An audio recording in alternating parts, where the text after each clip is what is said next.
Dear students, आपण मागच्या लेक्चरमध्ये मेजर एंडोक्राइन ग्लँडमध्ये हायपोथॅलॅमस पहिल्यांदा बघितलेलं होतं. नंतर आपण पिच्युटरी ग्लँड बघितली.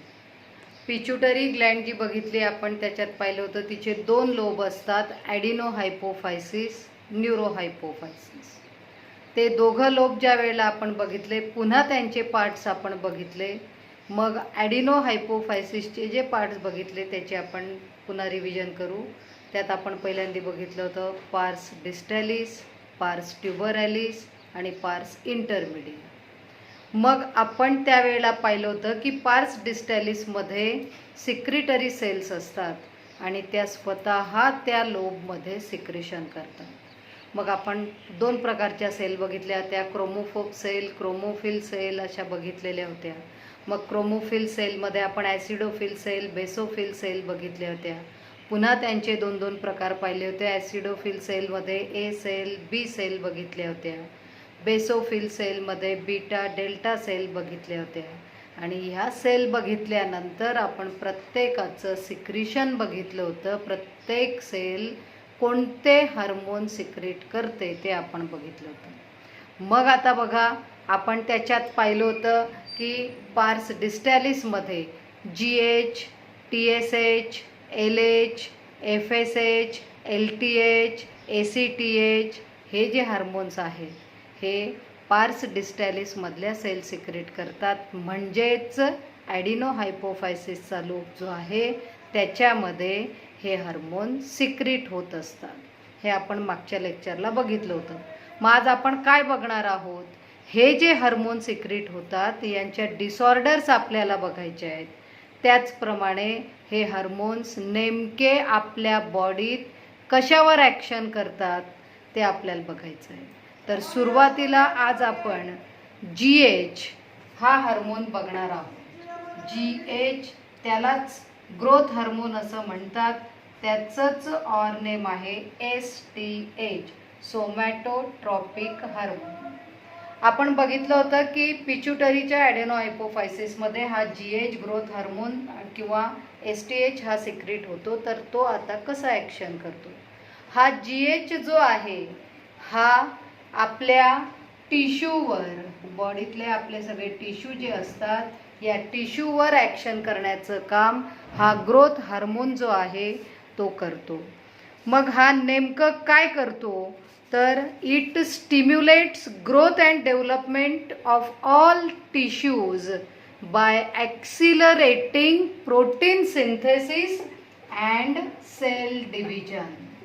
हा हार्मोन काय करतो? प्रोटीन तयार करत राहत असतो, प्रोटीनचं सिंथेसिस करतो. त्याचप्रमाणे तो सेल डिव्हिजन पण करतो आणि प्रोटीन सिंथेसिस आणि सेल डिव्हिजनच्या मदतीने आपल्या टिश्यू ग्रोथसाठी तो मदत करत असतो. त्याचप्रमाणे आणखी तो काय काम करतो? It increases lipolysis of adipose tissue. लायपोलायसिस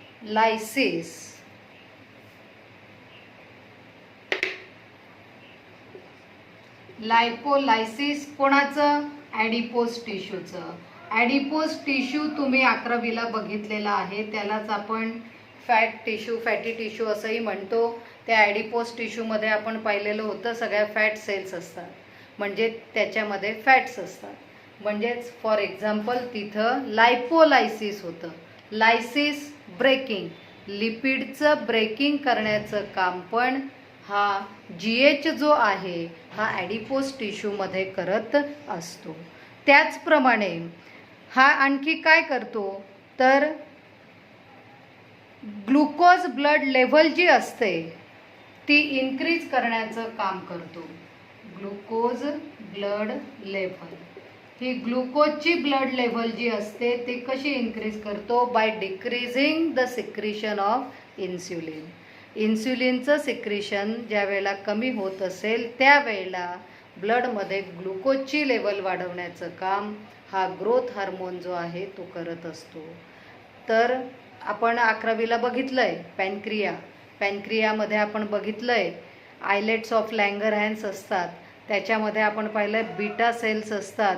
त्या बीटा सेल्स ज्या असतात त्या इन्सुलिन सिक्रेट करतात आणि त्या ग्लुकोजची लेव्हल ब्लडमधली कमी करतात. मग त्यावेळेला हा ग्रोथ हार्मोन जो आहे हा ब्लडमधली ग्लुकोजची लेवल जी आहे ती इन्क्रीज करण्याचं काम करत असतो. मग आता बघा, हे झालं. तो काय काय करतो? टिश्यू ग्रोथ करण्यासाठी मदत करतो, लायपोलायसिससाठी मदत करतो, ग्लुकोजची ब्लड लेवल जी आहे ती इन्क्रीज करण्यासाठी मदत करतो. मग आता मेन त्याचं काम काय आहे ते बघा. म्हणजे आपल्या टिश्यूवर ग्रोथ तर करतोच, मग बोन आपले जे आहेत हे कशात येतात? कनेक्टिव्ह टिश्यूमध्ये येतात. मग नेमकं हा आपल्या बोनची हाईट कशी वाढवण्यासाठी मदत करतो?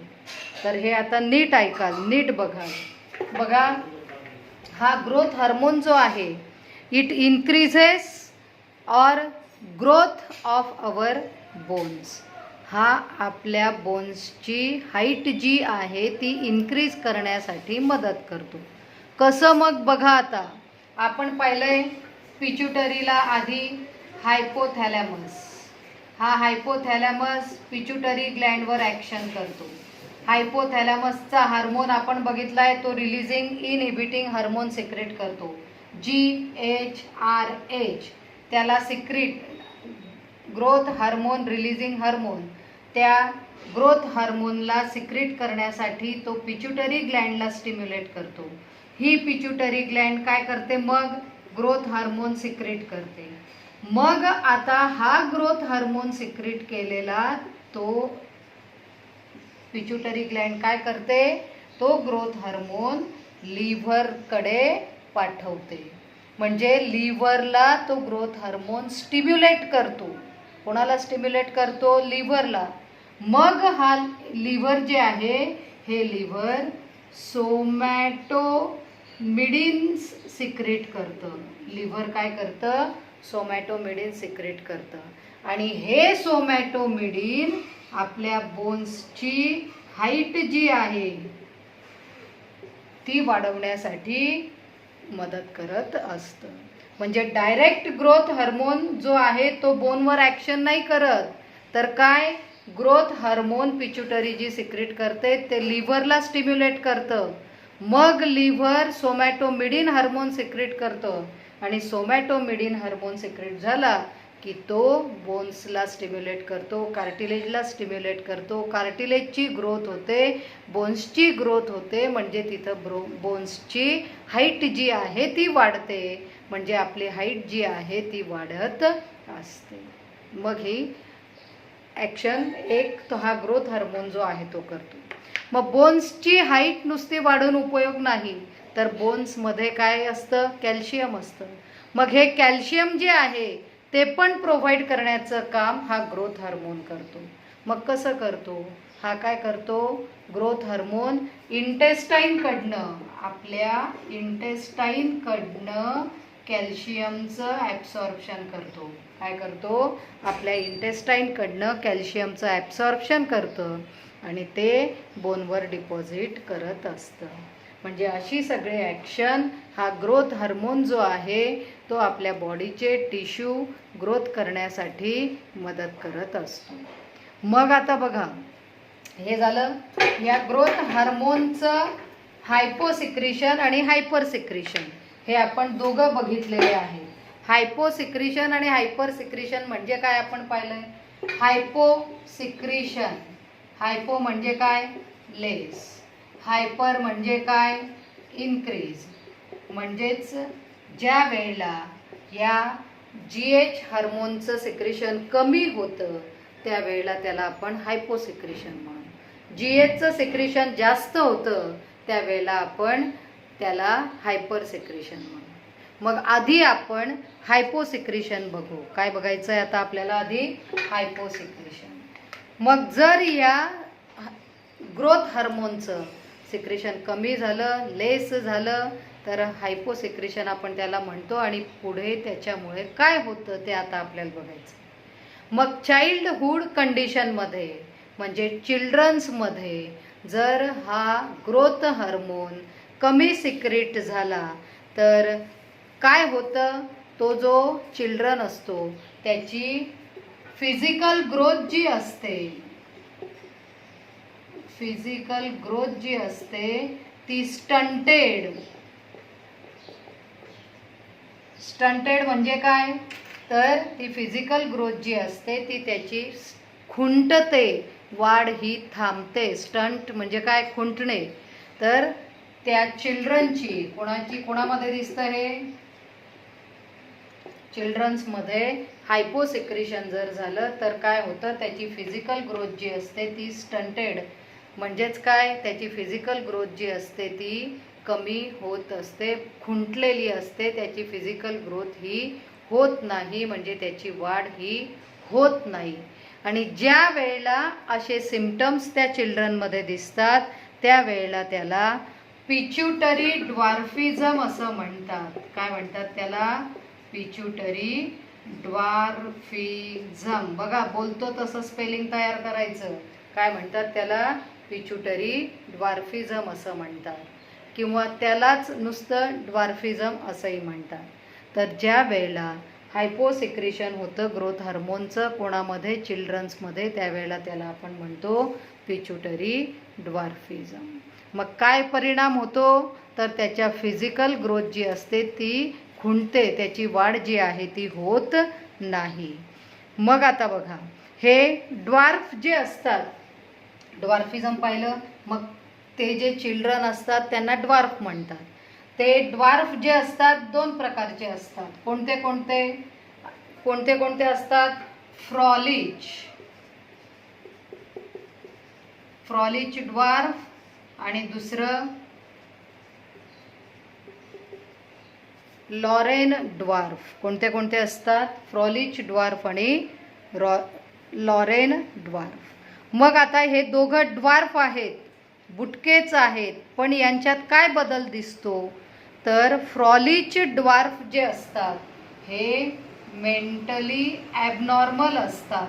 कसे असतात, मेंटली ॲबनॉर्मल असतात. म्हणजे आपण मंद मुलांसारखं म्हणतो, त्यांचा ब्रेन हा व्यवस्थित काम करत नाही, त्यावेळेला ते ॲबनॉर्मल असतात. म्हणजेच काय, ते मेंटली ॲबनॉर्मल असतात. आणि लॉरेन ड्वार्फ हा जो प्रकार असतो त्याच्यामध्ये ते मेंटली नॉर्मल असतात. कसे असतात, मेंटली नॉर्मल असतात. जरी ते बुटके असले तरी त्यांचा ब्रेन हा व्यवस्थित आपल्यासारखा सगळं काम करतो. म्हणजे त्यांचा ब्रेन जो असतो तो नॉर्मल असतो. त्यावेळेला त्याला आपण म्हणू लॉरेन ड्वार्फ. तर ड्वार्फ जे असतात याच्यात दोन प्रकार आपण पाहिले. कोणते, फ्रॉलिच ड्वार्फ आणि लॉरेन ड्वार्फ. फ्रॉलिच ड्वार्फमध्ये मेंटली ॲबनॉर्मल असतात चिल्ड्रन, आणि लॉरेन ड्वार्फमध्ये मेंटली नॉर्मल असतात. तर हे आपण कोणाचे, ड्वार्फचे दोन प्रकार पाहिले. मग आता बघा, जर हे चिल्ड्रनमध्ये पाहिलं आपण, कोणामध्ये पाहिलं, चिल्ड्रनमध्ये पुन्हा एकदा बघा, चिल्ड्रनमध्ये जर हायपोसिक्रेशन झालं जीएचचं तर त्यांची फिजिकल ग्रोथ ही थांबते. मग त्याला पिच्युटरी ड्वार्फिझम असं म्हणतात. मग ते चिल्ड्रन्स जे असतात त्यांना ड्वार्फ म्हणतात. ते ड्वार्फ दोन प्रकारचे असतात, Frohlich dwarf, Laurene dwarf. फ्रॉलिच dwarf जे असतात ते मेंटली ॲबनॉर्मल असतात, आणि लॉरेन जे असतात ते मेंटली नॉर्मल असतात. मग आता बघा, हेच जर सिक्रेशन अडल्ट्समध्ये कमी झालं, जीएचचं सिक्रेशन जर अडल्टमध्ये, ते चिल्ड्रनमध्ये आपण पाहिलं, अडल्टमध्ये जर याचं लेस सिक्रेशन झालं तर त्याला ॲक्रोमिक्रिया असं म्हणतात.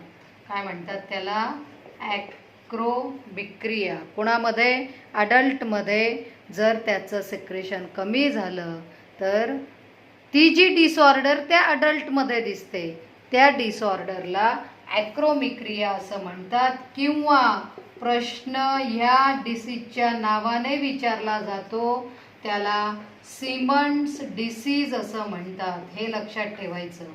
जर अडल्टमध्ये जीएचचं हायपोसिक्रेशन झालं तर त्याच्यात जी डिसऑर्डर्स दिसते त्याला सिमन्स डिसीज असं म्हणतात, किंवा त्याला ॲक्रोमिक्रिया असं म्हणतात. काय म्हणतात त्याला, सिमन्स डिसीज किंवा ॲक्रोमिक्रिया असं म्हणतात. मग आता बघा की ज्या पर्सनमध्ये, अडल्ट जो आहे त्याच्यात जीएच कमी आहे, त्याच्यामध्ये डिसऑर्डर दिसते, तिला सिमन्स डिसीज म्हणतात. मग नेमके सिम्पटम्स त्या सिमन्स डिसीजचे काय दिसतात, तर तो जो पर्सन असतो, तो जो अडल्ट असतो, it leads to sterility and degeneration of sex organs. Sex organs माहिती आहे, मेल फिमेल दोघांमधले आपल्याला माहिती आहे. मेलमध्ये टेस्टीज, फिमेलमध्ये ओव्हरी. मग जर त्या अडल्टमध्ये हा हार्मोन GH हार्मोन कमी सिक्रीट होत असेल तर त्यांचे सेक्स ऑर्गन्स जे असतात ते डिजनरेट व्हायला सुरुवात होऊन जाते. म्हणजे त्याच्या सेल्स जे आहेत त्या हळूहळू ते कमी व्हायला लागतात आणि ते ऑर्गन डिजनरेट व्हायला सुरुवात होत असते आणि मग त्या होत असते. काहींमध्ये स्टरिलिटी आलेली असते. स्टरिलिटी आलेली असते म्हणजे काय तुम्हाला माहिती आहे, फर्टाईल स्टराईल दोघांचा फरक. फर्टिलिटी म्हणजे काय, जे गोनॅड्स जे आहेत, ओव्हरी आणि टेस्टीज, मग टेस्टीज स्पर्म तयार करते, ओव्हरी ओव्हा तयार करते. ज्या वेळेला हे ऑर्गन्स गॅमिट तयार करतायत त्यावेळेला ती ओव्हरी ओव्हा तयार करते म्हणजे ती फिमेल फर्टाईल आहे. ओव्हरी ओव्हा तयार करत नाही त्यावेळेला तिला स्टराईल म्हणतात. काय म्हणतात, स्टराईल. तसंच मेलमध्ये टेस्टीज स्पर्म्स तयार करतात म्हणजे ते फर्टाईल आहेत आणि ज्या तयार करत नसतील त्यावेळेला त्याला स्टराईल म्हणतात. म्हणजेच इथं आपण काय बघतोय कॅरेक्टर की इट लीड्स टू स्टरिलिटी, म्हणजे ते मेल किंवा फिमेल जे असतील तर ते गॅमिट्स तयार करू शकत नाहीत. मग आता बघा पुढे हे पाहिलं आपण की सिमन्स डिसीजमध्ये त्यांच्यात स्टरिलिटी आलेली असते. काय असते, स्टरिलिटी असते. ते गोनॅड्स जे असतात त्याचं डिजनरेशन व्हायला लागतं. हे एक आपण बघितलं. नंतर बघा त्यांची स्किन जी असते ही स्किन ड्राय आणि रिंकल्ड दिसायला लागते.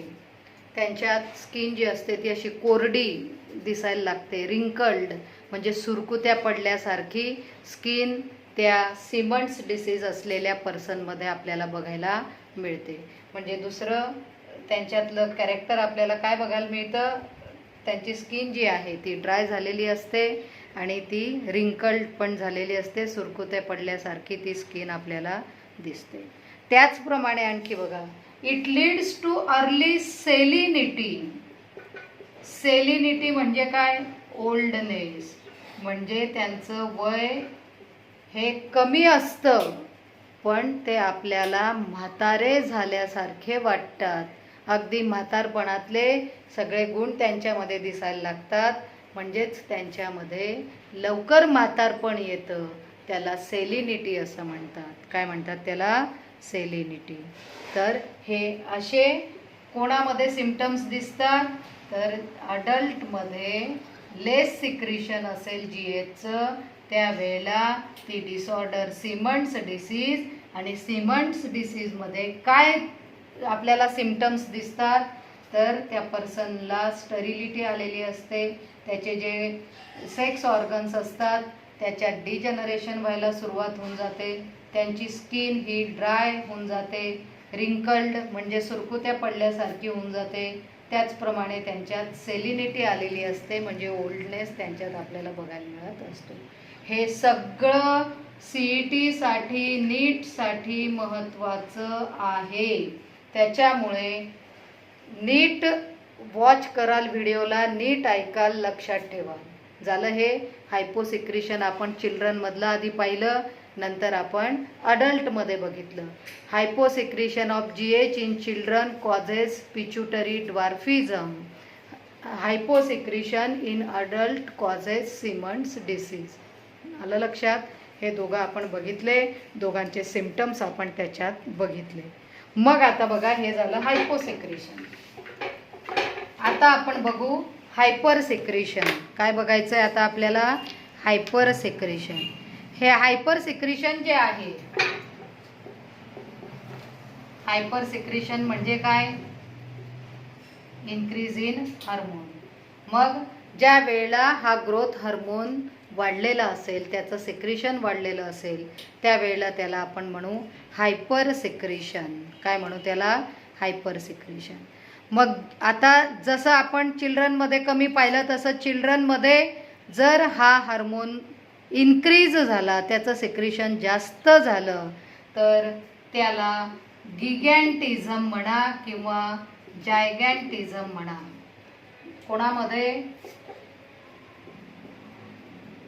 चिल्ड्रनमध्ये जर GHचं हायपर सिक्रेशन झालं, तर ती जी डिसऑर्डर दिसते त्याला गिगॅन्टिझम किंवा त्याला जायगॅन्टिझम असंही म्हणतात. मग नेमकं याच्यामध्ये काय सिम्पटम्स दिसतात त्या चिल्ड्रनमध्ये आपल्याला? आता चिल्ड्रन म्हटल्यावर लहान मुलं आपण गृहीत धरतो. मग त्यांच्या वयाच्या मानाने त्यांची उंची जी आहे ती एकदम वाढलेली दिसते. म्हणजे फॉर एक्झाम्पल, आपली उंची जी आहे 6-6.5 फूटपर्यंत नॉर्मल असते, 6-6.25पर्यंत. पण आता नॉर्मलमध्ये काहींचीच असते, पण 6पर्यंत आपण धरू की ती नॉर्मल हाईट असते. पण याच्यामध्ये ज्या वेळेला आपण त्याला गिगॅन्टिझम म्हणू किंवा जायगॅन्टिझम म्हणतो, त्याच्यामध्ये त्या चिल्ड्रनची हाईट जी आहे ती 7 ते 8 फूटपर्यंत आपल्याला वाढलेली दिसते. किती? 7 ते 8 फीट, 7 to 8 फीट इतकी त्याची हाईट आपल्याला वाढलेली दिसते. मग त्यावेळेला तो हायटेड चिल्ड्रन्स जे असतात किंवा तो चाइल्ड जो आहे हायटेड, त्याला आपण त्याच्यात जी डिसऑर्डर दिसते त्याला आपण गिगॅन्टिझम म्हणतो. मग एक एक्झाम्पल शोधून काढलेलं आहे. तर USA मध्ये रॉबर्ट वॅडलो नावाचा एक चिल्ड्रन होता. USA मध्ये रॉबर्ट वॅडलो नावाचा जो चिल्ड्रन होता, त्याची हाईट जी आहे, कोणता? रॉबर्ट वॅडलो नावाचा हा चिल्ड्रन जो होता, त्याची हाईट जी आहे ती 8 फीट 11 इंचेस. किती होती त्याची हाईट? 8 फूट 11 इंच एवढी त्याची हाईट आहे. म्हणजेच तो कशामध्ये आला? गिगॅन्टिझममध्ये आला किंवा जायगॅन्टिझममध्ये आला.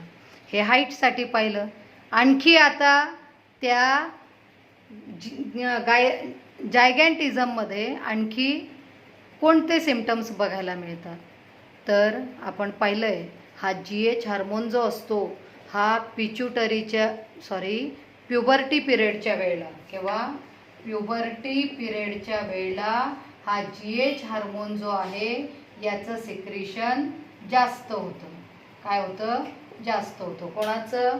GHचं प्युबर्टी पिरियडला सिक्रिशन जास्त होतं. आणि त्यावेळेलाच मग खूप जर सिक्रिशन होऊन गेलं तर हा हाईटचा प्रॉब्लेम आपण पाहिला तो येतो. त्याचप्रमाणे आणखी काय बदल होतो? तर ते जे चिल्ड्रन्स असतात यांच्यामध्ये त्यांचे बोन्स, नोज बोन्स, आणखी त्यांचे लोअर जॉ जो असतो तो इन्क्रीज झालेला दिसतो.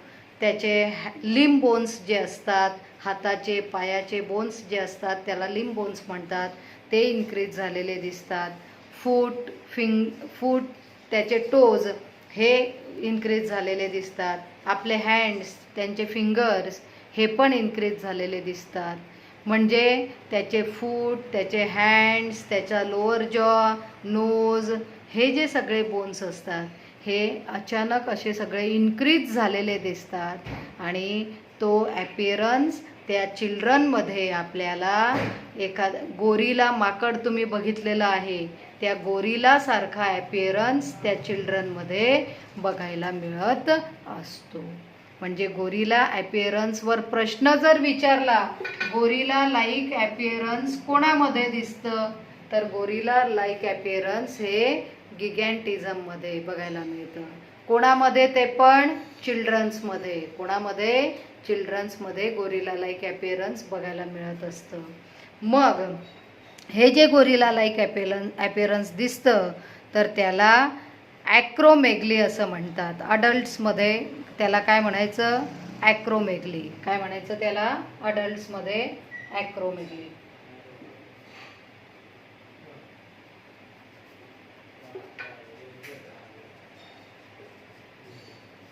तर आता बघा पुन्हा एकदा आपण रिवाइज करू त्याला. Hyper secretion of GH causes gigantism in children. चिल्ड्रनमध्ये जर त्याचं सिक्रेशन जास्त झालं तर गिगॅन्टिझम हे सिम्पटम आपल्याला बघायला मिळतं. तर त्या चिल्ड्रनची हाईट जी असते ती 7 to 8 फीट इतकी झालेली असते. मग फॉर एक्झाम्पल USA मध्ये रॉबर्ट वॅडलो नावाचा एक चाइल्ड होता, त्याची उंची ही 8 फीट 11 इंचेस होती.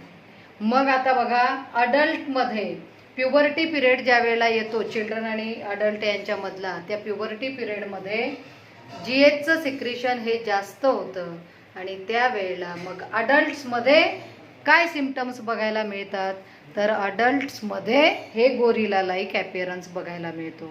चिल्ड्रनमध्ये नाही सॉरी, तर कोणामध्ये अडल्ट्समध्ये गोरिला लाईक ॲपिअरन्स जो आहे तो बघायला मिळतो आणि त्याला ॲक्रोमेगली असं म्हणतात. काय म्हणतात त्याला? ॲक्रोमेगली. आपण अडल्ट्समध्ये हायपोसिक्रेशन बघितलं होतं, ॲक्रोमिया त्याला म्हणतात. अडल्ट्समध्ये हायपर सिक्रेशन आहे त्याला ॲक्रोमेगली असं म्हणतात. मग ॲक्रोमेगलीमध्ये गोरिला लाईक ॲपिअरन्स दिसतात, ते अडल्ट्समध्ये दिसतात. कसे दिसतात तर नोज जे आहे त्याचं बोन वाढलेलं दिसतं, लिम्ब बोन्स असतात हातापायाचे त्याचे लेंथ जी आहे ती वाढलेली दिसते.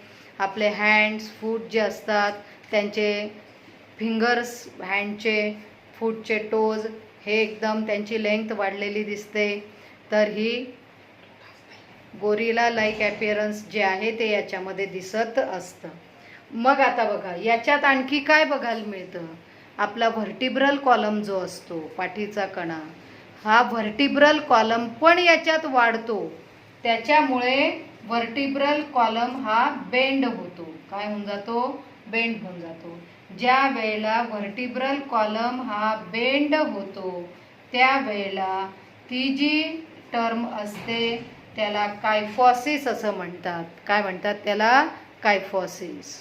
तर हा प्रश्न पण विचारला जातो CETला की ज्या वेळेला व्हर्टिब्रल कॉलम हा बेंड झालेला असतो त्याला काय म्हणतात, ती टर्म कोणती असते तर त्याला कायफॉसिस असं म्हणतात. काय म्हणतात त्याला? कायफॉसिस. तर असं आपण फक्त आज GH हार्मोन बघू.